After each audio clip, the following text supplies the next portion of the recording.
What goes up must come down. I'm learning to fly.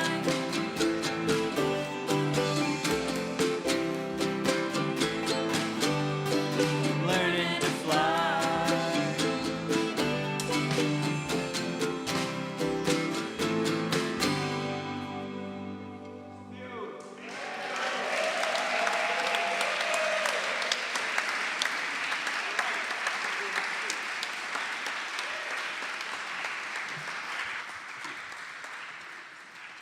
For those willing and able, please stand for our opening song, Over the Rainbow, which is on page 9 and 10. And if you look at the bottom of page 10, we will not do the repeat there. We're just going to go right into the second ending.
and every day. God helps you learn. God, God, God.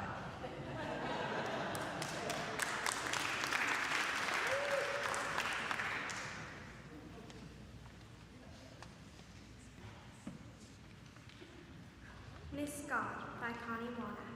Someone had to do the dirty work, spading the garden, moving mountains, keeping the darkness out of the light. She took every imperfection personally. Mr. Big Ideas, sure. But someone had to run the numbers. Then talk about babies. He never imagined so many. This was part of his charm, of course, his frank amazement at consequences. The pretty songs he gave the finches, those spoke to his innocence, his ability to regard every moment as fresh. Let's give them free will and see what happens, he said, ever the optimist. After centuries of negotiation in the manner of writer and editor, God himself chose the stone font. How many copies? Asked Miss God patiently. I was thinking about 1,000. God answered, sharpening his chisel, at least for the first edition. Some folks may need to share. Miss God left him to it, the sound of iron ringing against rock roofing. She was shaping something milder, a long series of paper frame across the other banks, where such gifting meant tears of gratitude. Meanwhile, God began to tire. The commandments from letter by letter seemed worded, even after he eliminated most of the footnotes. His palms began to blister about the gloves he always misplaced. Thou shalt not lie, he mused. Or is it lead? She would know, if only she were here.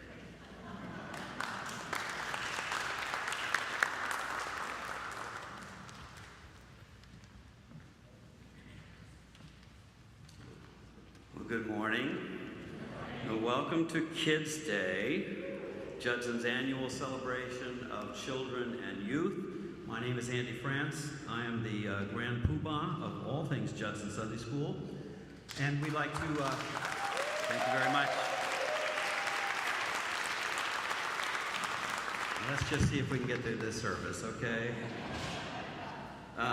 We'd like to welcome you to Judson Memorial Church, whether you are physically present here in the meeting room or whether you are joining us through the online, through the magic of the internet, or however that works.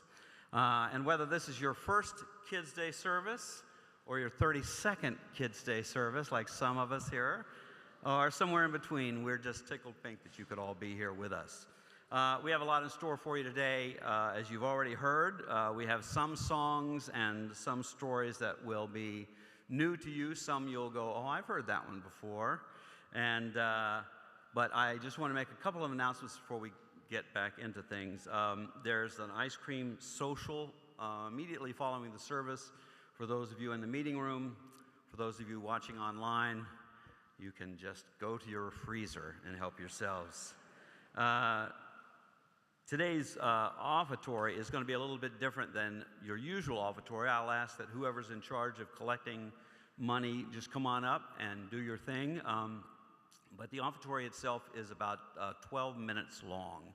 A little longer than your typical offertory, but we really want your money. And so we're going to take that extra time. No, I'm just kidding. We have a 12-minute video. And the reason it's 12 minutes is because we need that extra time to go back in time, 32 years, and to share some memories we have, and just to give you the context of a few things you'll be seeing. For those of you who have not been here 32 years, you may think, what is that, a garden that Judson has that kids are standing in? And we once did have a garden back that way, and it's where a lot of services were held, and so there'll be a few pictures that take place in the garden, hence the garden room that some of you guys have meetings in. What else in there? You will see pictures of baby Moses boat races, a staple of Judson Sunday School. You just take a packing peanut Moses, you wrap him in felt so he won't get cold on his journey, you stick him in a silicone cupcake holder, and you blow him down a green Tupperware Nile River, and the winner gets his own Moses with the 10 Commandments and a staff and all that kind of stuff. You'll also see some baptisms that happened over the years up at the lake in Connecticut for Judson's annual retreat. There might be a picture or two of a Judson Joker, which is our chance to allow the kids over the years practice their stand-up routines, including this one. A very young Jahsiah Montrevil. Jahsiah, where are you? Good, be ready. Jahsiah, I think he was about 7, told the best joke ever. Hey Jahsiah, what do you call cheese that doesn't belong to you? Nacho cheese, a classic. Speaking of nachos, you'll also see lots of luchador wrestling masks in this video. I think Judson Sunday School is the only Sunday school that ever looked at Jack Black's movie Nacho Libre as inspiration for the Old Testament story of Jacob wrestling an angel and came up with a skit called Nacho Jacob, complete with luchador wrestling masks for everybody and the best WWE monikers ever printed in a Judson bulletin, including these. There was Mackie and Nick's youngest daughter, Penelope, the hobby horse of the apocalypse, Gottlieb Alston. Or one of Flavia Golden and Arthur Yee's sons, Crackmaster Christopher, the chiropractor of cramps. Or maybe my favorite, Lewis Flynn and Douglas Carter Bean's little girl, Gabriella, the thimble of affliction, Flynn Bean. So we hope you'll enjoy it. There's monster cupcakes and Halloween parties, and you'll see collections for Heifer International. Over the years, we've raised thousands of dollars for that organization. We have fake roasted real marshmallows over a fake campfire in the gym and in the garden room as a way of exploring man's early religions. That'll be featured in there. I once pulled the severed head of John the Baptist out of a paper bag. It was only a wig head, but it had a face and long hair and a bloody, bloody neck. And for the longest 2 seconds of their lives, I didn't think we would ever see Abby, Miranda, and Lottie Rowe ever again. They were bolting for about 2 seconds. So you might recognize a couple of those pictures. We spent one of the greatest years we ever had at Judson Sunday School with Harry Potter, in spite of J.K. Rowling. And then many a Christmas found us, your children, strapping on angel wings and marching down the aisle of this meeting room singing, "There are angels hovering around," and there were. So that's what to expect when we get to that video. Before I go any further,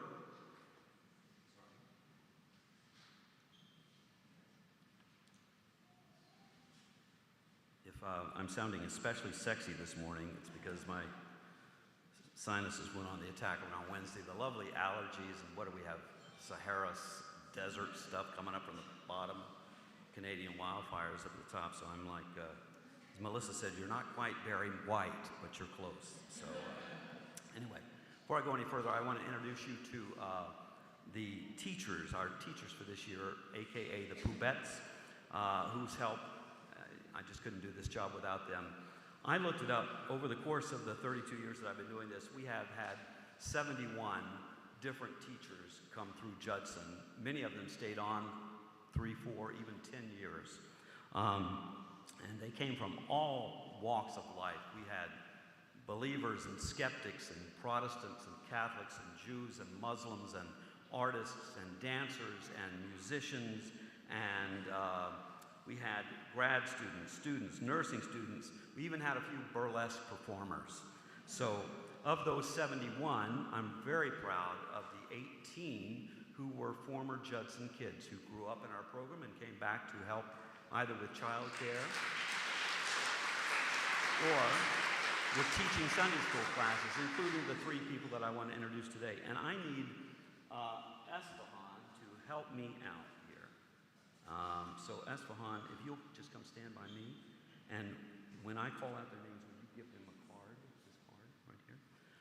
The first person I want to introduce couldn't be with us today, but you know Azalea Twining. She's grown up in this church, the multi-talented Azalea Twining. She just finished her 2nd year at Columbia University studying music. She is en route, literally today, on her way to Germany for a summer studies program where she hopes to meet up with her brother, Mac Twining, a dancer based in France. Are you kidding?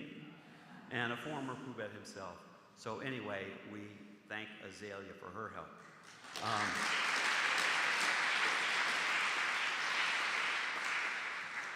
God, God, God, how lucky are we to have Yineth Sutton back with us this year.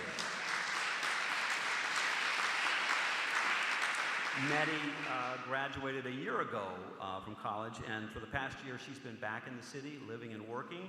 She, besides being a Poohbette, she did house management here at Judson for a while, and then this past November she started working full-time at the Brennan Center for Justice. And Nettie, if you don't mind standing so everybody can see you, and we thank you for that.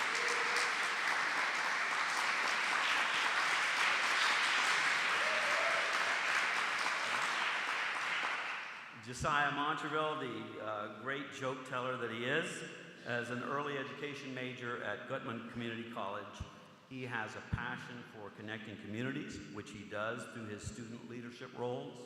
Until recently, due to funding issues under the new administration, shall we just boo? Jahsiah was a community organizer with Families for Freedom. So for the past 4 years, we've been blessed to call Jahsiah a Poohbette. Jahsiah Montrevil, somewhere back here.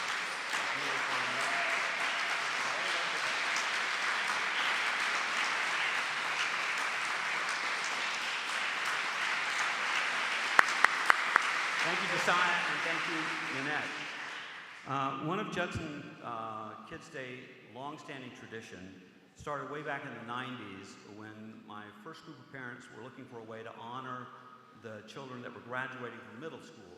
And we came up with the idea of presenting them with a gift from Judson, a Bible from Judson. We probably had better ideas over the years, but you know, it's a nice gift, and we're proud to do that. And so today we have 2 such students we'd like to honor, and if they will come and stand with me, the first one is Oona Droullard, and the second is Sebastian Funderburgh.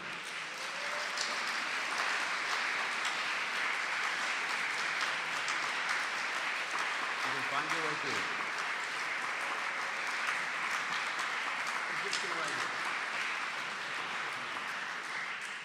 Oona Droullard is the daughter of Ricky Will and Oscar Albis Rodriguez. Oscar, our lead guitarist over there, thank you. Oona's favorite interests include Dungeons and Dragons and fashion design. She will soon be graduating from IS 318, Eugenio Maria de Hostos, did I say that right? Middle School, thank you, in Williamsburg, and will be attending the High School of Fashion Industries at West 24th Street this fall. Congratulations, Oona.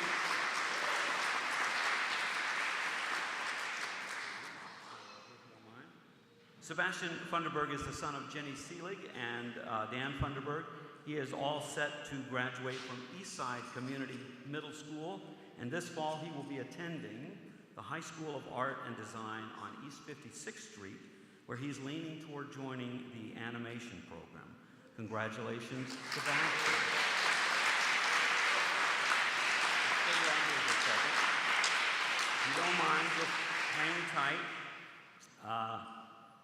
Not to take anything away from Oona and Sebastian, but this being my last Kids Day and we didn't know what might happen in the future, I decided to take an Oprah moment, and Bibles for all our remaining students. You get a Bible, and you get a Bible. And so, kids, when I call your name, if you will come up, and I'll present you with your Bible, and you can stand next to these 2 graduating middle schoolers. Our first winner is Llewelyn Harris Tucker. Come forward, Llewelyn.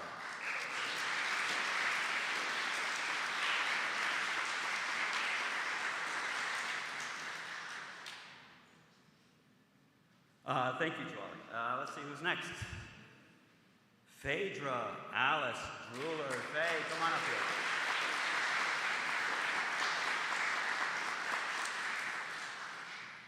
Let's see what we got next. Johnny Harris Tucker. Johnny, come on up.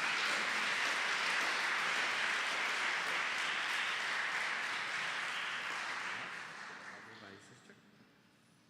Let's see. Owen Lawrie, come on up, Owen.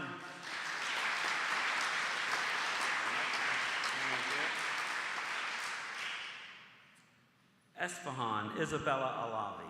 Esfahan.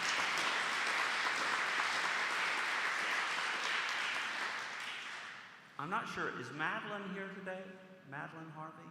Nope, we'll hang on to it for you. last but not least, Soren Samii. Soren, come on up here.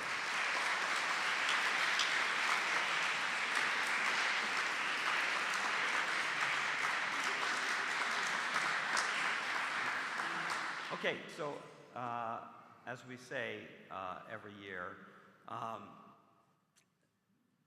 the Bible is a book from history, but it's not a history book. So keep that in mind as you read it. I hope you get a lot of good stuff out of it. There's some good stuff in there.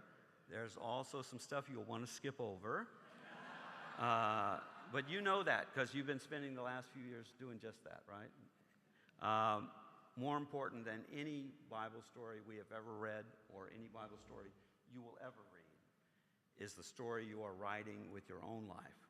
So write well, and as we always say on Kids Day, whatever you do with your new Bibles, try not to hurt anyone. Thank you very much. Have a seat. How about a hand for these kids? Cyrus, come on up. You can take that with you. Yeah.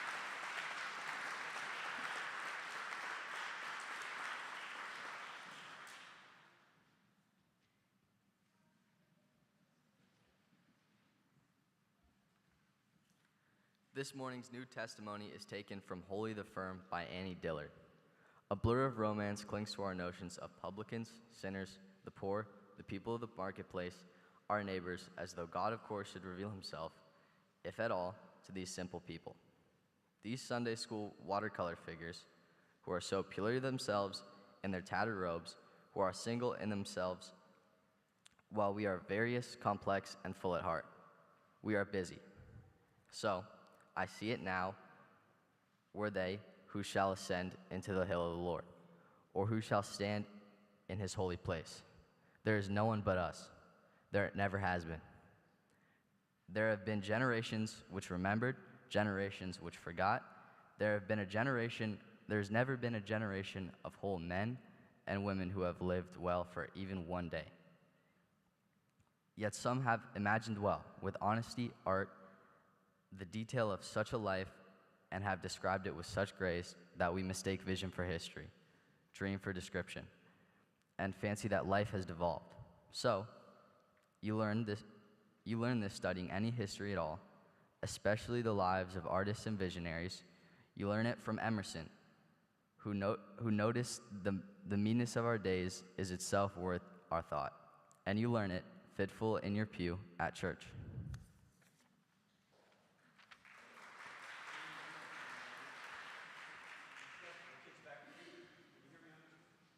Goods.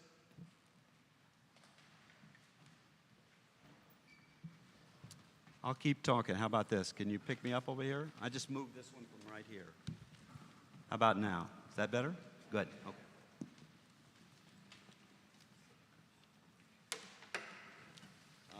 Everybody got music?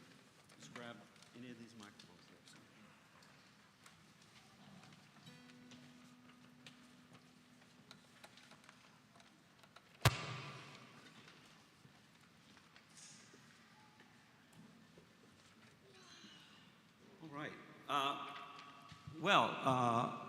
The very first song I ever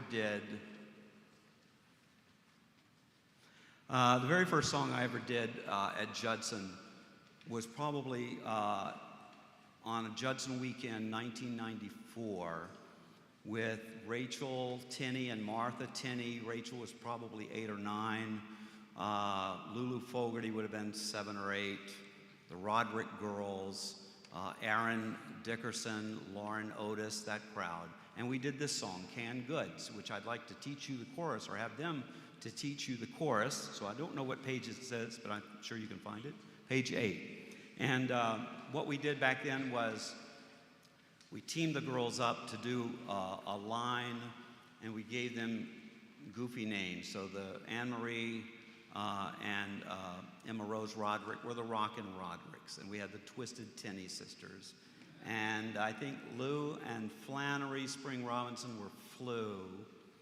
I don't remember what Aaron and Lauren were, but anyway. So we want to teach you this old Greg Brown song called Canned Goods. If any of you grew up with having jams and jellies and string beans and things like that canned by your grandparents or whatever, These kids got to experience I assume it's their first canned blackberry jam when my sister, who cans jams and jellies this past year, I brought back a whole bunch of little cans. So anyway, let's teach you this song. Kids, you ready to sing the chorus? The chorus goes like this.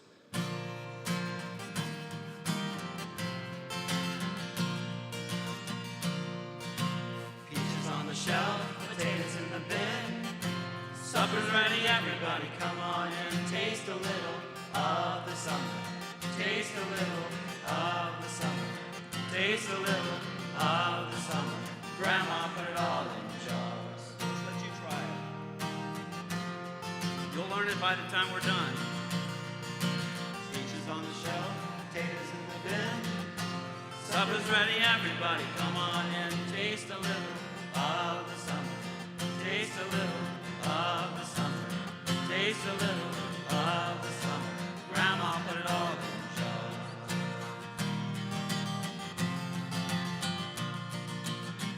Let's get Theo and Owen. I was going to go with the laughable Lawries or the lovable Lawries, but I think they wanted to just go with Theo in one word. So ready, guys?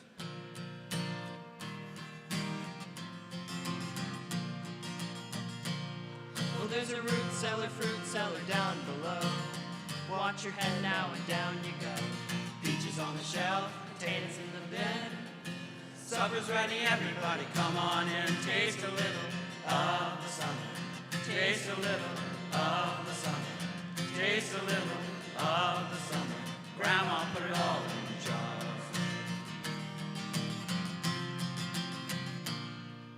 Let's get Faye and Oona step up to that microphone right there. I thought about the drooling droolers.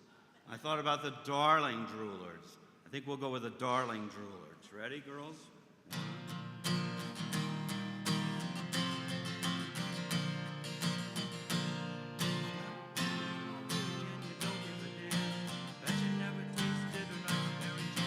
Peaches on the shelf, potatoes in the bin. Supper's ready, everybody come on in. Taste a little of the summer. Taste a little of the summer. Taste a little of the summer. Grandma put it all in jars. Next, we've got Sebastian, Soren, Cyrus, and Jahsiah. You come up with a name for that group. I went with So, let's get you guys ready for yours, okay?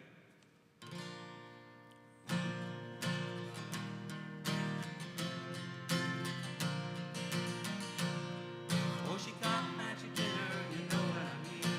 Puts the sun and rain in with her meat. Peaches on the shelf, potatoes in the bin. Supper's ready, everybody come on in. Taste a little of the summer. Taste a little of the summer. Taste a little of the summer. Grandma put it all in jars.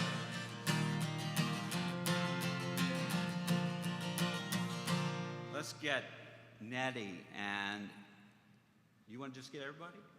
Let's get everybody. We'll do everybody on this one. One.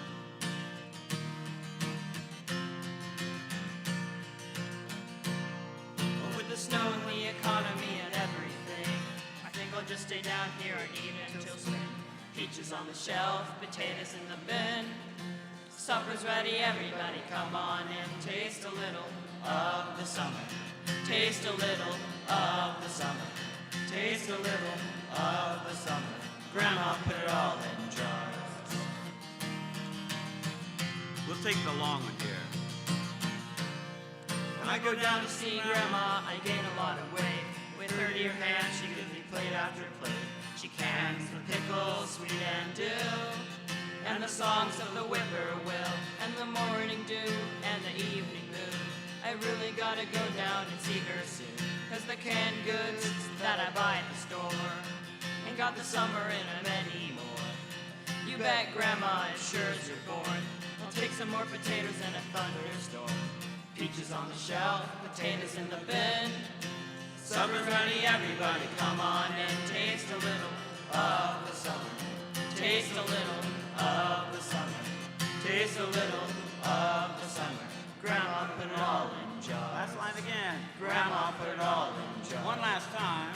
Grandma put it all in jars.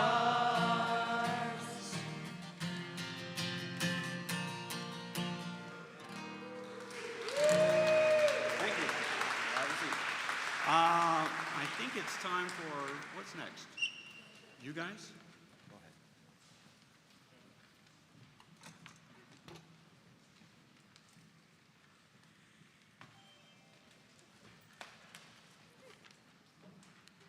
This morning's ancient testimony is the story of Jonah, as taken from the book God is Disappointed in You, written by Mark Russell with cartoons by Shannon Wheeler.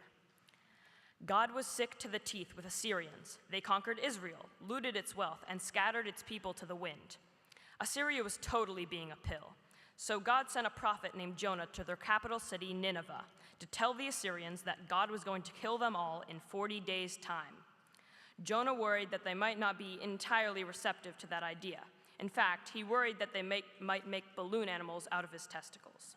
So when he got to the docks, Jonah tried to give God the slip.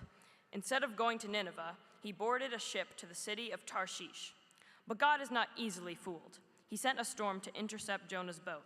Massive waves battered the ship, threatening to sink it. The storm was so bad that the sailors figured the supernatural might be at work. They drew straws to figure out who was to blame for the storm, and Jonah drew the short straw. "What kind of God did you have to anger to cause a storm like this?" the sailors demanded to know. "I'm a Jew," Jonah replied. "Our God created the ocean. Come to think of it, he also created the land." "What is wrong with you? Why would you ruffle a God like that?" the sailors scolded. "What do we have to do to calm this God of yours down?" "If you throw me overboard, everything will be fine," Jonah informed them. As angry as they were with Jonah, throwing a passenger over the side of your ship wasn't really done, so the sailors persevered, bailing water and paddling for the shore. But when the storm worsened and the whole ship seemed on the verge of sinking, they reluctantly tossed Jonah into the sea. The storm immediately stopped, the sun came out, and the ship sailed on its merry way. Jonah, meanwhile, sank into the ocean and was swallowed whole by a giant fish. While trapped inside the intestinal tract of the fish, Jonah had time to take a moral inventory of his life. Why did I think I could cheat God, he wondered. For that matter, why should I be afraid of the Assyrians if God is on my side? If anyone so much as tickled me, God could have them swallowed by a fish or beaten to death by an orangutan or something. It wasn't long before the fish lost its taste for minor profits and vomited Jonah up onto the shore. Jonah, for his part, was no longer worried about what might happen to him. Smelling like a bucket of chum, he proudly marched into Nineveh. He wandered the city streets, stinking of fish, and telling everyone about the trucker beating God was about to lay on them. The Assyrians didn't try to kill him. They didn't even laugh at him. To his stock, the entire city fell flat on their faces and began praying for forgiveness. The king ordered everyone to roll around in the dirt and wear sackcloth as a sign of their humility.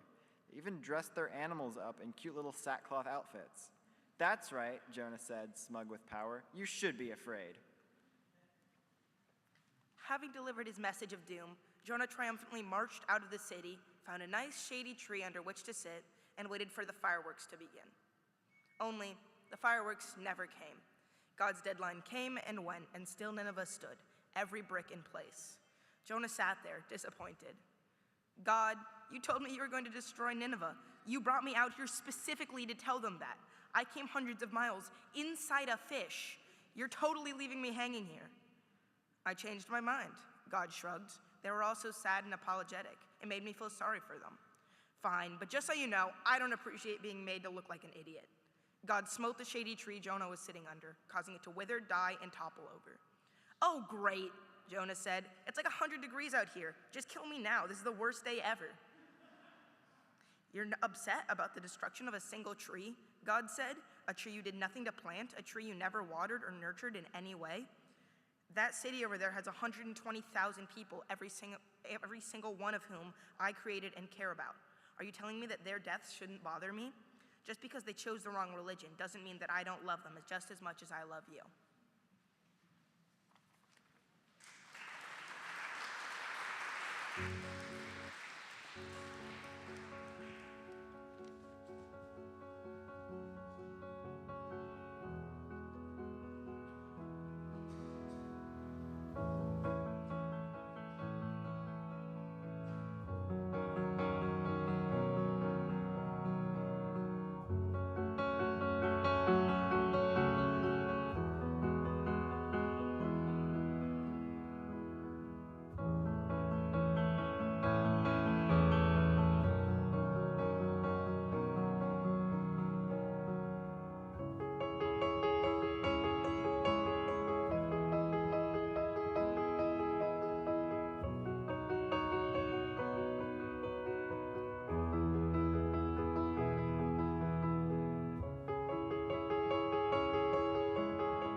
In the closing scene of the 1977 Academy Award-winning film Annie Hall, Woody Allen, and I know Woody Allen, and on my last Kids' Day too, once again, we find ourselves standing at the intersection of art and the artist. What are you going to do? Anyway, in the closing scene, Woody Allen's character, Albis Singer, having said goodbye to Annie Hall, played by the fabulous Diane Keaton, tells an old joke. This guy goes to a psychiatrist and says, "Doc, my brother's crazy. He thinks he's a chicken." And the doctor says, "Well, why don't you turn him in?" And the guy says, "I would, but I need the eggs." And then Albis Singer says, "I guess that's pretty much how I feel about relationships. You know, they're totally irrational and crazy and absurd, but I guess we keep going through it because most of us need the eggs." Well, that's pretty much how I feel about the Bible. Bible stories are totally irrational, they are crazy, they are absurd, and yet I guess we keep reading them because most of us need the eggs.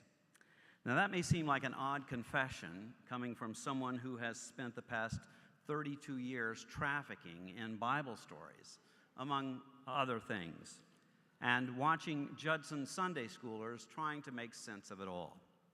Talking snakes, talking bushes, 969-year-old geezers like Methuselah, 90-year-old senior citizen Sarah giving birth to her son Isaac, voices coming out of the ether, angels popping up all over the place, Mary's virgin birth, Jesus' resurrection.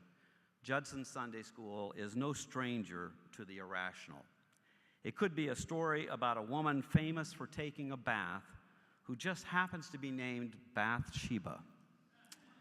Or, as this year's crop of Judson Sunday Schoolers preferred, Bathsheba. Or it could be the story about Jacob wrestling a man who turns out to be an angel who come to find out later was actually God. And Jacob and God wrestle all through the night, and Jacob has God in a pretty good one-leg over-the-shoulder Jerry Ford, to use a Monty Python wrestling reference, leading multiple generations and forcing God to tap out, protesting, "Let me go, for it is daybreak," leading multiple generations of Judson Sunday Schoolers to wonder, was Jacob wrestling God or Dracula? Of course, no stories lend themselves to the irrational quite like the stories involving Moses. One year after several weeks spent teaching our elementals, as I like to call our elementary school students, all about Moses, everything from basket baby to the promised land, I decided to stage a contest, Stump the Chump, I called it, to see how much of this Moses stuff they had retained. Cleo Turrentine, Lee Crawford and Jeff Turrentine's youngest daughter, was in attendance that Sunday but had not been present for any of the Moses lessons. And casting no aspersions on Jeff and Lee, clearly had never even heard of Moses before. Looked on with a somewhat bewildered look on her face as her classmates answered one question after another. How did baby Moses escape the death to all Hebrew boys decree, I asked. Well, his sister Miriam placed him in a basket, hid it among the reeds of the Nile River, where he was discovered by the Pharaoh's daughter, who had come to the river to bathe. She took him home to the palace, decided to adopt him, and raised Moses as royalty, the class answered matter-of-factly. Cleo became more and more agitated with each new question and response. When I asked what drew Moses' attention one day while watching over his sheep, and the kids answered, God talking out of a burning bush, Cleo reacted as if we were all nuts. A talking bush? She asked in her best, "You have got to be kidding me" voice. By the time the kids were naming the plagues, Cleo could contain herself no more. Frogs, she said. Frogs. Speaking of frogs, not too long ago in a lesson on the Passover, I asked Jenny Seelig and Dan Funderburgh's son, Sebastian, to name some of the plagues Moses called down upon Pharaoh and the Egyptians. Sebastian rattled off hail, frogs, gnats, and what I thought he said, salmon. Turns out I misheard him. He said famine. But I ask you, would the story have made any less sense if it had been salmon? Many years ago, I was teaching an earlier generation of elementals yet another lesson about Moses and the Ten Commandments. When we got to commandment number 7, the one about adultery, I explained to the kids that adultery is when a married person sleeps with someone other than their spouse. Now, I was this close to moving on to commandment number 8. And let's be honest, you have no idea which one that is, do you? Thou shalt not steal. Where have you been the last 32 years?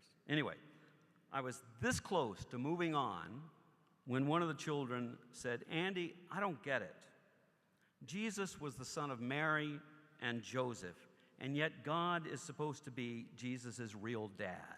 How is that possible? Did I mention I was this close to moving on? And now some kid is asking me to explain who's the adulterer within the context of the Immaculate Conception. But never fear. Just as I was about to come up with something, God only knows what. Satchel Beer, a very young Satchel Beer, who was Sherry Kroon and Ken Beer's son, answered the question for me. Raising both hands, he said, I know how it happened. Sperm from heaven.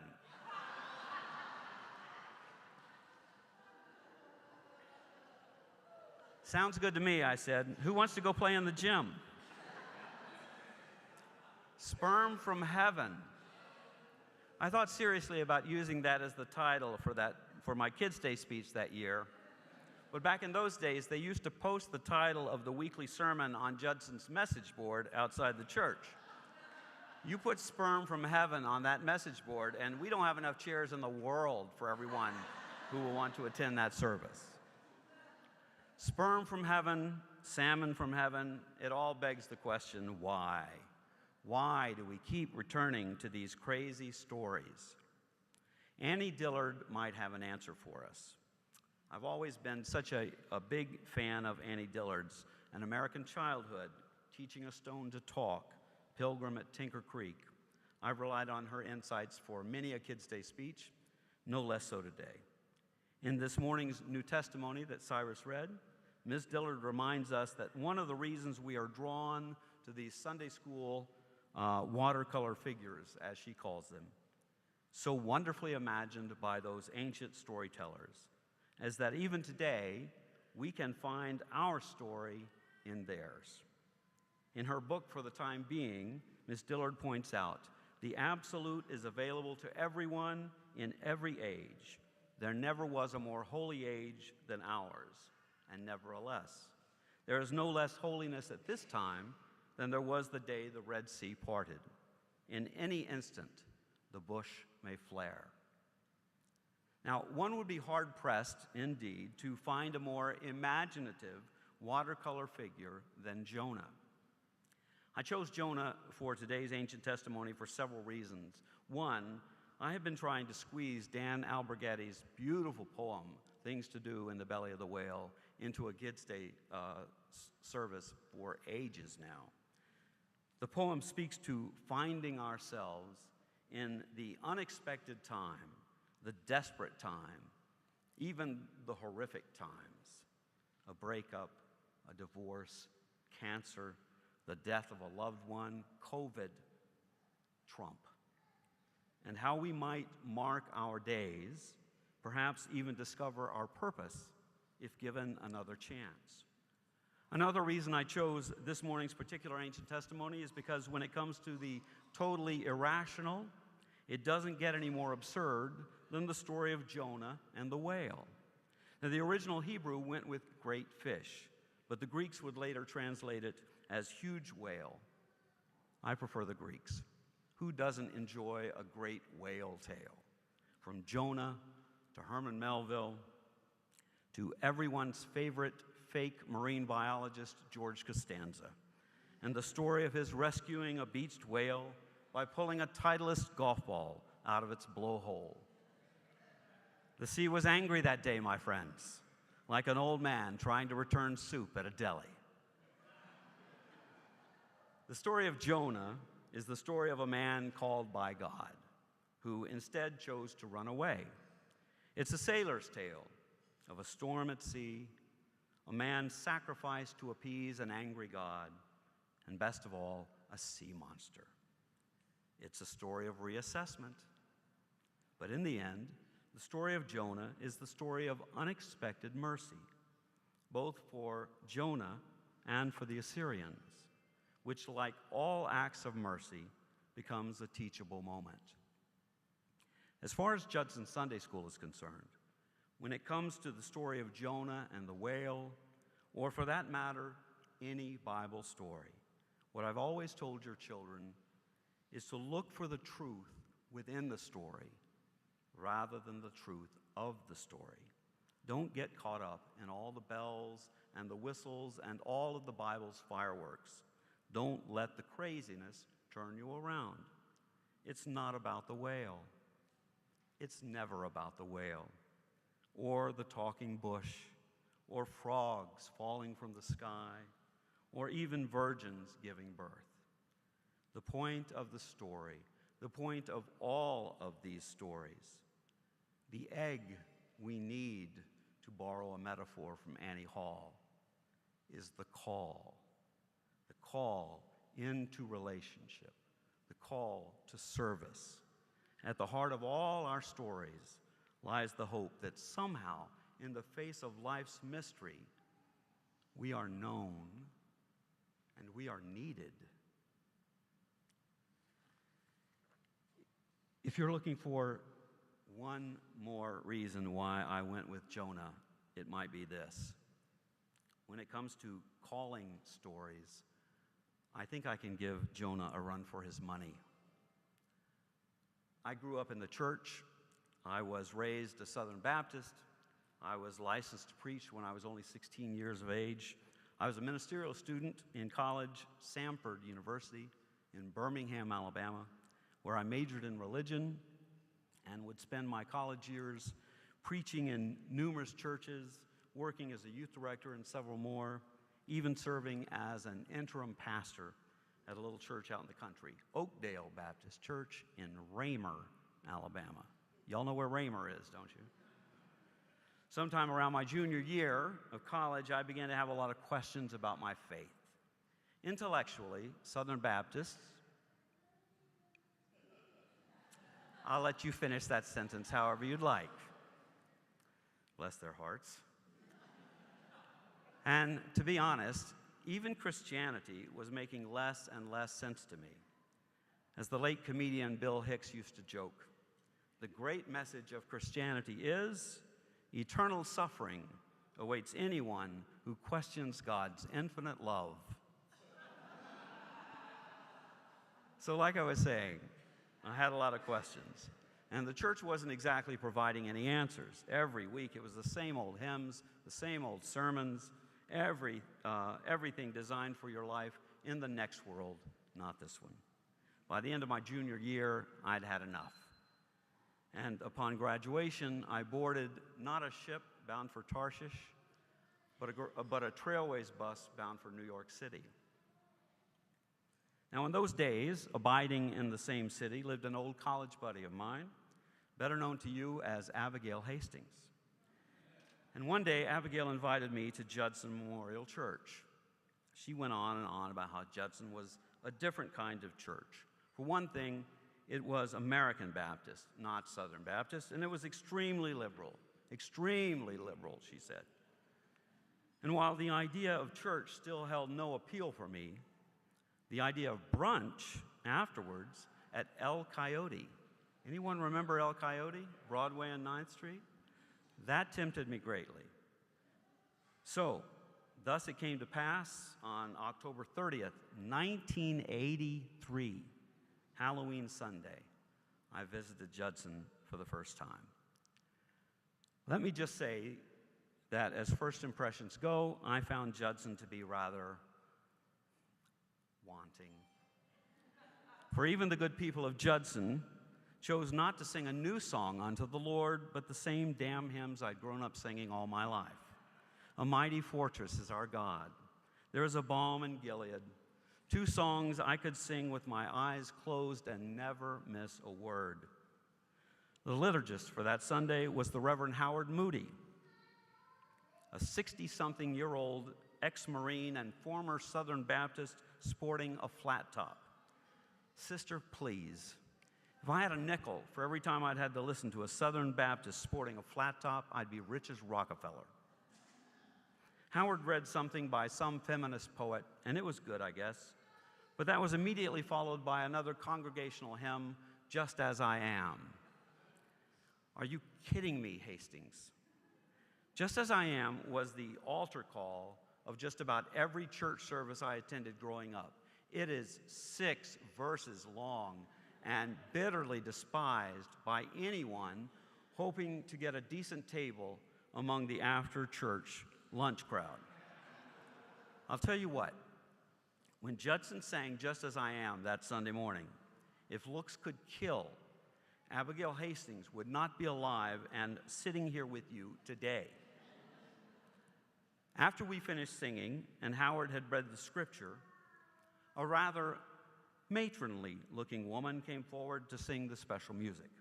But by then, I had lost complete interest in all things Judson, paying no attention to the singer until the darndest thing happened. She began to undress. Hello. Slowly unbuttoning her blouse and unzipping her skirt, she continued to sing. Now, granted, the singer was no centerfold, but naked is naked, and in church, no less. The more she sang, the more clothes she removed, and the more excited I got. But then it got weird. When the woman got down to nothing but her underwear, it slowly began to dawn on me that this was not a woman at all. It was a man. Of course, if I had bothered to look at the bulletin, I could have read the name of the soloist, Mr. Ruby Rims. Now, some of you are probably looking at me and thinking to yourself, how gullible can a person be? Or at least, how long had it been since you'd seen a naked woman? I don't want to brag, but I was actually married to one at the time. And not for nothing, but in my defense, there weren't a lot of drag queens at Oakdale Baptist Church in Raymer, Alabama, that I knew of anyway. Ruby was my first. So, to all you skeptics, let me say this. I don't know what you look like back in 1983, but I do know one thing for certain. The person that began singing the solo that Sunday morning was a woman. Down to his underwear, Ruby began to dress himself up again, this time in men's clothing, as he continued to sing Charles Aznavour's What Makes a Man a Man. It was a remarkable performance. And come to find out later that this was Ruby's first Sunday at Judson as well as mine. After Ruby finished singing, the Reverend Lee Hancock gave a meditation on Halloween and the mask we hide behind in life and the importance of accepting each other for who we are. It was intelligent and challenging, and once I was able to stop giggling every time somebody mentioned Judson by name, it was a man. I began attending services here. Judson would reinvent church for me. It taught me that church can be anything we want it to be. Judson gave me the space to redefine what faith could mean for me. Why should we be confined to the restrictions of the small-minded. If God is anything, then surely she is greater than all the limitations placed on her. Talk about unexpected mercy. 10 years after that Halloween Sunday, when Judson's religious education coordinator job opened up, Judson called me, and I gladly accepted, just as long as we changed that title. Religious education coordinator. Ugh. Grand Poobah. Now that's got style. In her signature poem, Wild Geese, my favorite poet and patron saint, Mary Oliver, writes, "You do not have to be good.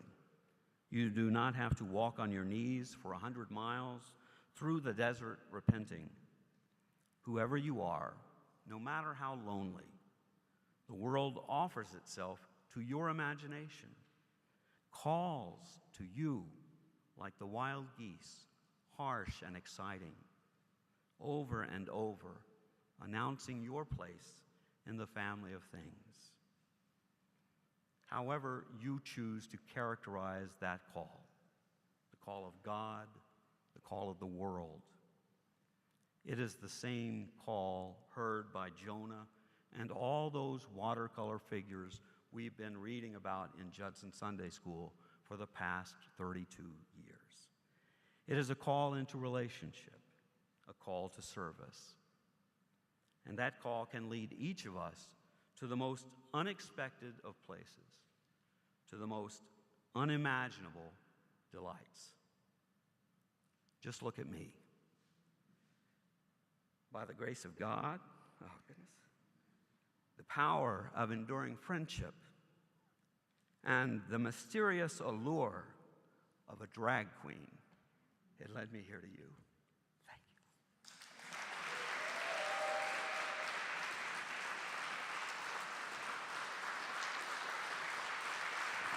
Thank you very much.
you got a friend in me.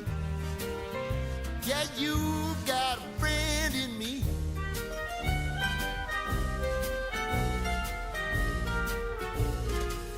You got a friend in me. You got a friend in me. You got trouble, and I got them too. There isn't anything I wouldn't do for you. If we stick together, see it through, 'cause you got a friend in me. You got a friend in me. Now, some other folks might be a little bit smarter than I am, big and stronger too, maybe, but none of them will ever love you the way I do. It's me and you, boy, and as the years go by, our friendship will never die. You're gonna see it's our destiny. You got a friend in me. You got a friend in me. You got a friend in me.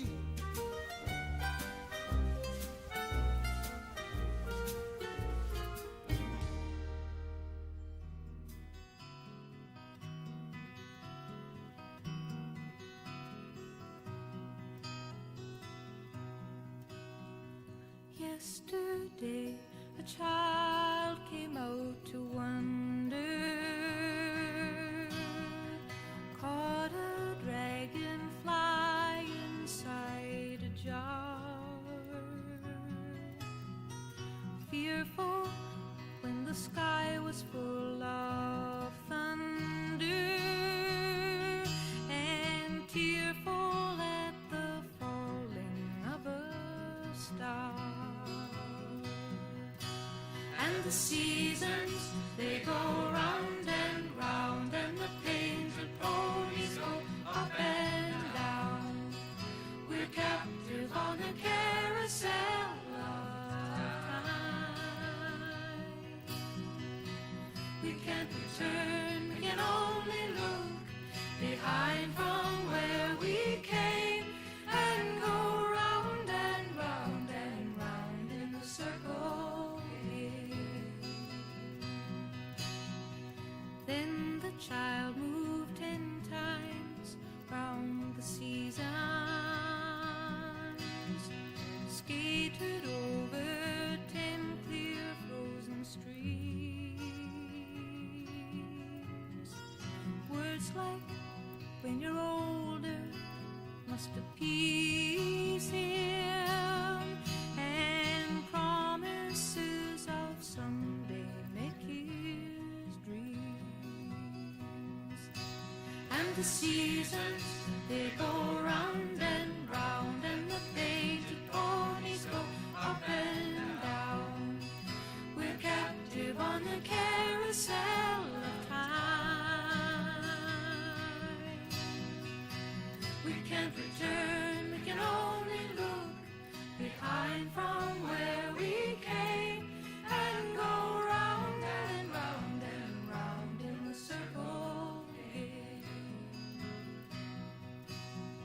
16 springs and 16 summers gone now. Cartwheels turn to car wheels through the town, and they tell him, take your time, it won't be long now, till you drag your feet too slow, the circles down. And the seasons, they go round and round, and the painted ponies go up and down. We're captive on the carousel of time.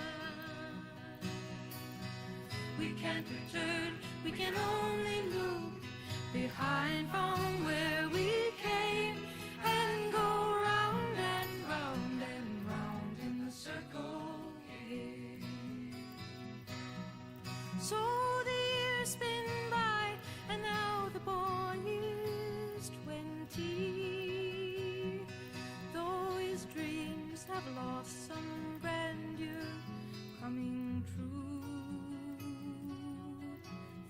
be new dreams, maybe better dreams, and plenty before the last revolving year is through. And the seasons, they go round and round, and the painted ponies go up and down. We're captive on the carousel of time. We can't return, we can only look behind from where we came, and go round and round and round in the circle game, and go round and round and round in the circle game.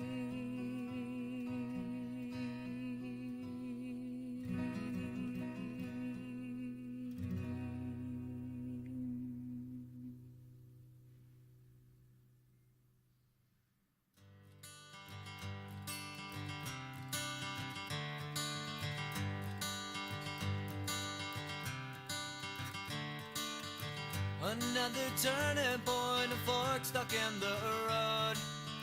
Time grabs you by the wrist, directs you where to go. So make the best of this test and don't ask why. It's not a question but a lesson learned in time. It's something unpredictable, but in the end is right. I hope you had the time of your life.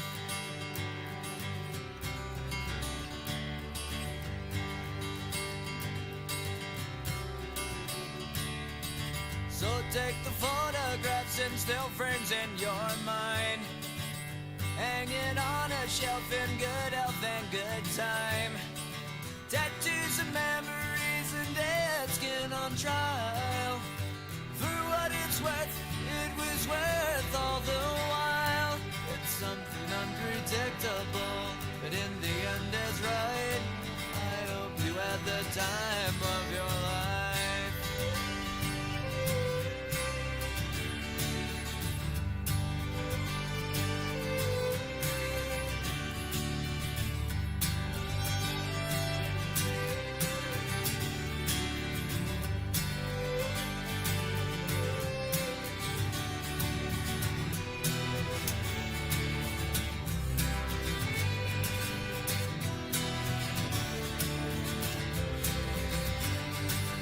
Something unpredictable, but in the end it's right.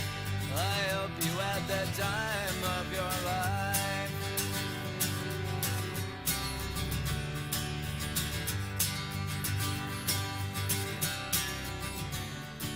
It's something unpredictable, but in the end is right. I hope you had the time of your life.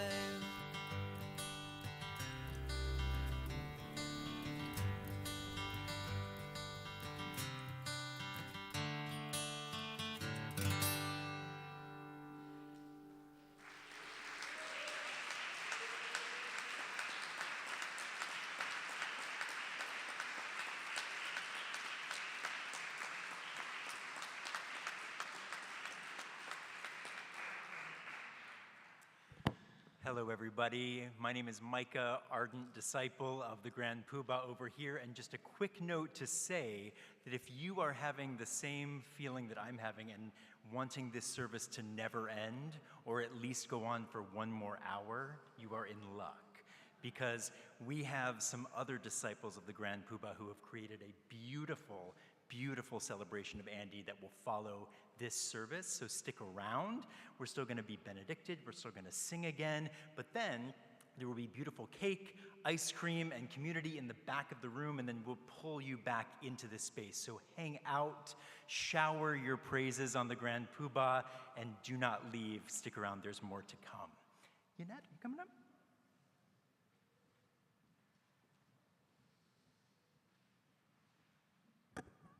That video made me really emotional. Sorry, I don't know. Andy, we are just so grateful for you and the legacy that you've created. And card from the Sunday school. Yeah.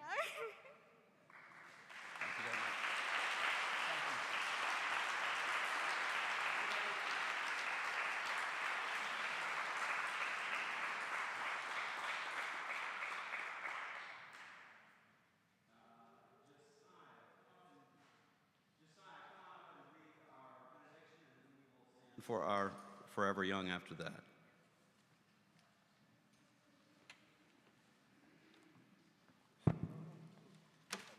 Today's benediction is called Blessing the Boats by Lucille Clifton.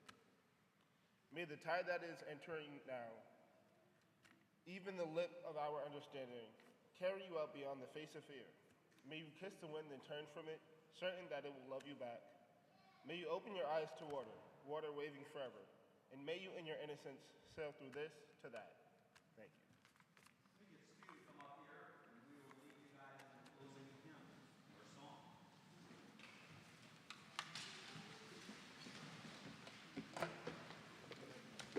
I know.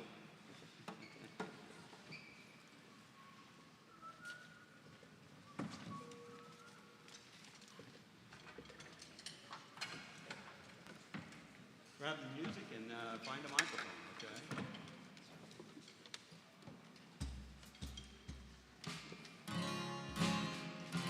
Check your tuning over there.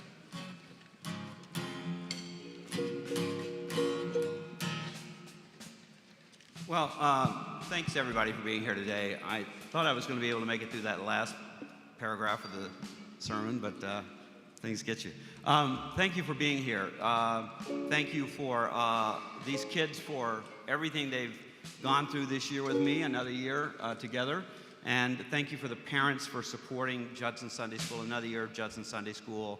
And to those who have organized our ice cream get-together, we hope you'll stick around for that. And but for now, let's sing Bob Dylan's Forever Young.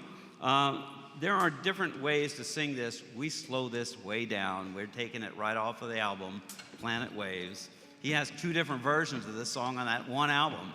We like the slow version, so just follow our lead the best you can. Oh, and I also want to say thank you to Oscar Albis Rodriguez, our guest guitarist also.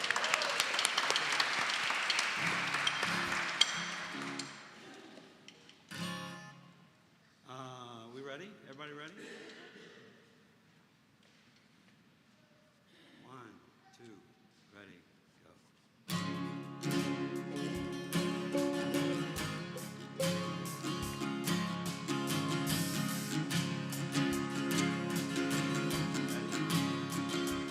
May God bless and keep you always. May your wishes all come true. May you always do for others what others do for you.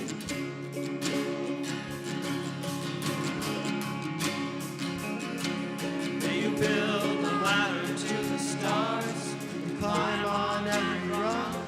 May you stay forever young.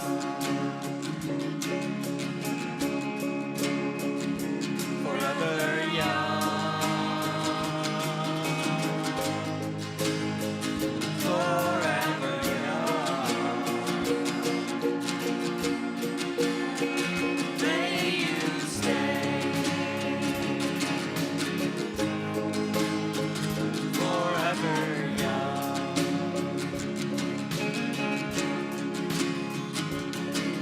May you grow up to be righteous. May you grow up to be true. May you always know the truth. See the light surround you.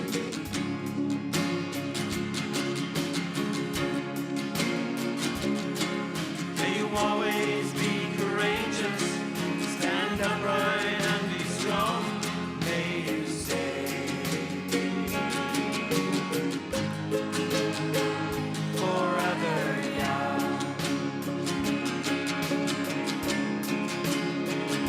Forever young.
chorus one last time.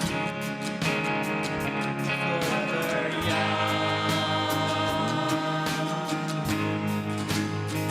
Forever young. May you stay.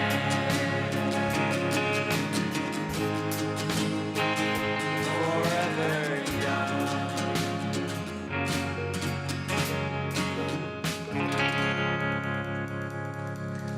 Thank you very much.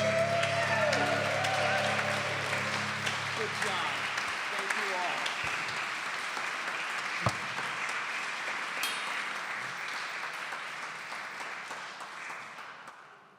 Hey, we're done.